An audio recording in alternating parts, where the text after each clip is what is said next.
This is a great kind of like Trojan horse for the lending marketplace model. It centralizes communications and transactions related to the purchase, sale, and trade of these loans, plus directly connects counterparties to eliminate the need for a broker. A bank can now be both a buyer and a seller on the platform. If anyone has not heard of Jack Henry, let's go to the bio on Jack Henry. Jack Henry is a leading provider of technology solutions primarily for the financial services industry.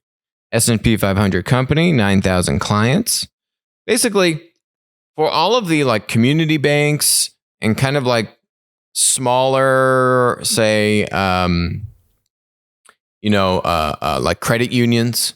So these smaller financial institutions still have billions of dollars in assets, but not tens of billions of dollars. Normally, they might have some, but usually, if you are under $10 billion in assets, you're kind of in that community bank bucket. For all those banks that can't go build technology from scratch for themselves, they rely on other financial software providers like a Jack Henry. There's other ones like FIS and FinServe and a number of others. There's actually a lot of private equity money that owns a number of these solutions. KKR has their solution. Vista has a stake in the ground here. Tomo Bravo has a stake in the ground. So Jack Henry is public, however, and basically what they're launching here, which is pretty cool, is online marketplaces for commercial loans. So commercial loans, let's be clear, that's not an SME loan. That's not I've got a small business and I need a business loan. No, these are companies. I mean, these are loans for mid-market companies. So this is not from like the retail bank. Even if you have a small business that's maybe, I don't know, every bank has a different threshold, right? But if you got a $10 million, $20 million business, you're in the retail bank. These are much larger businesses, mid-market companies that have some form of credit rating, have hundreds of employees at the very least.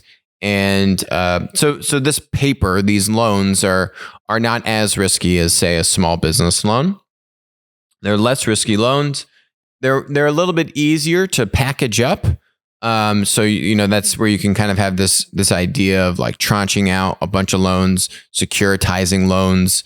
If you rewind the clock to 2008 with CDOs, right? CDOs, and what was going on with real estate, you take like 100 or 1,000 different mortgage loans, batch them all together into one package, and then they were selling off slivers of the package. Not saying that's what this is, but because of a little bit less risk, these loans for a little bit larger, mid-market companies, you are able to do that kind of stuff. Point being, what this marketplace is enabling is the Jack Henry Loan Marketplace provides unbiased access to opportunities from financial institutions across the country. It centralizes communications and transactions related to the purchase, sale, and trade of these loans, plus directly connects counterparties to eliminate the need for a broker. Jack Henry Loan Marketplace allows loans to be presented as single transactions or pooled together and can accommodate any lending asset class. So, right, you could kind of say, I just want to sell or buy this individual loan, or you could then, roll these things up and buy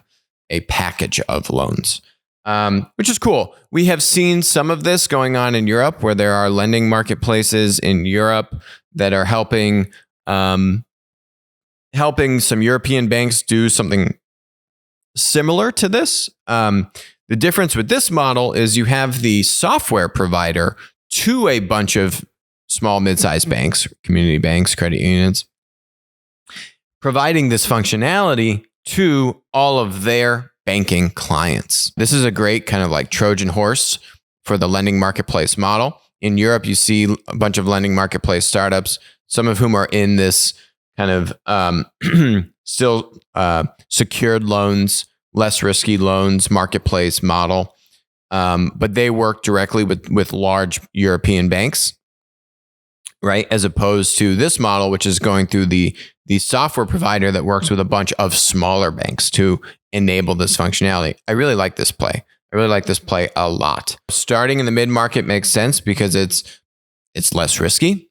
It's going to be easier to get, I think, some of these banks to collaborate with each other. So, there's kind of two buckets of loans. If I was to overgeneralize where you see marketplace dynamics and loans is you have these secured loans, less risky loans, kind of like what Jack Henry is focusing on.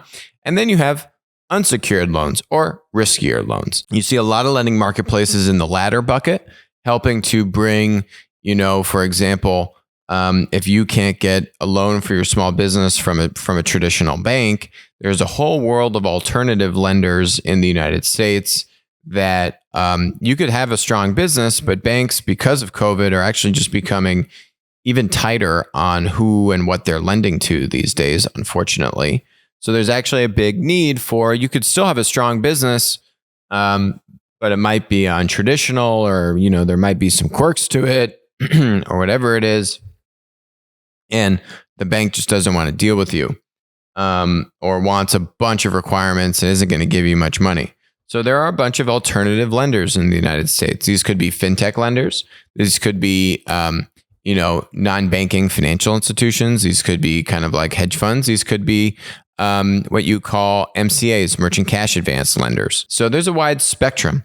We see a lot of lending marketplaces, both in the US and in Europe, that focus on these kind of unsecured, riskier loans, many of them for small businesses, but also some for personal kind of, consumer loans.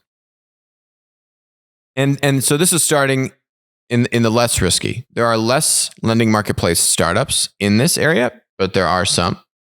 I like this play because if you think about the network of Jack Henry, they have thousands of these smaller banks. A bank can now be both a buyer and a seller on the platform, right? One of the strategies we talk about for solving that chicken and egg problem, we were just talking about, Etsy did this, right? Where Etsy said, hey, actually, a lot of my best customers are the people making products and selling them on Etsy. So, if you focus in on a specific type of user, for Etsy's case, it was saying, let's just go after people that make these homemade kind of craft goods because they love to buy stuff off Etsy and they can be a seller. And so, you get a twofer basically. So you have a twofer dynamic with these less risky kind of mid-market loans. It's a great place to start. Another business, which is, I'd say, even handling loans that are even less risky, right? So another kind of step up the rung on the ladder is Market Access, which is in Platt, public company. They're just on fire, up about $500 a share. They were down around maybe $350. Yeah, what was this in March? $310. Up at about 500 now, about $19 billion market cap. Great company, unbelievable company, just destroying.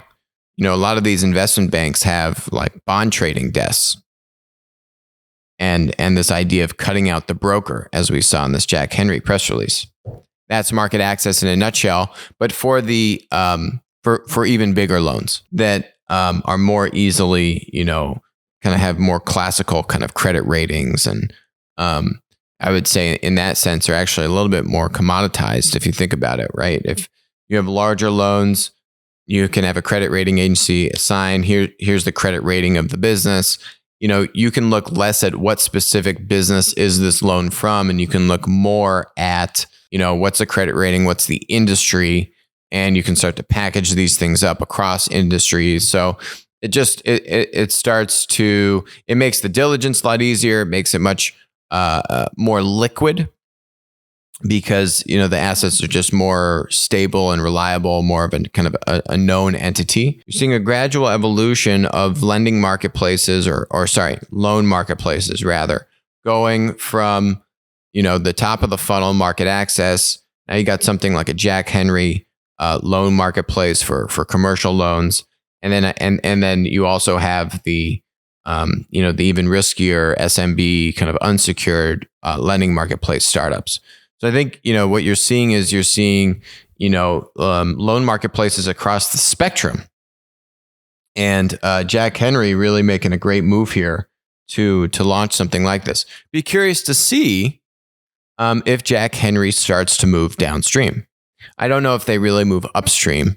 To me, I think where you have, then you're competing with market access. That's kind of a whole other ballgame. But there's still a lot of white space if you go downstream. There's still a lot of white space if you get good critical mass on commercial loans with your existing kind of smaller bank customers. Then I think you go downstream. Then I think you go into SMB loans that are a little bit riskier, where there are existing lending marketplace startups. Maybe there's an acquisition in there somewhere. But love this play. Really cool. Hi, this is Alex from Winner Take All. Thanks for joining us. Hope you enjoyed the content. Feel free to leave a comment, ask us questions, and definitely make sure to join us on our next live stream.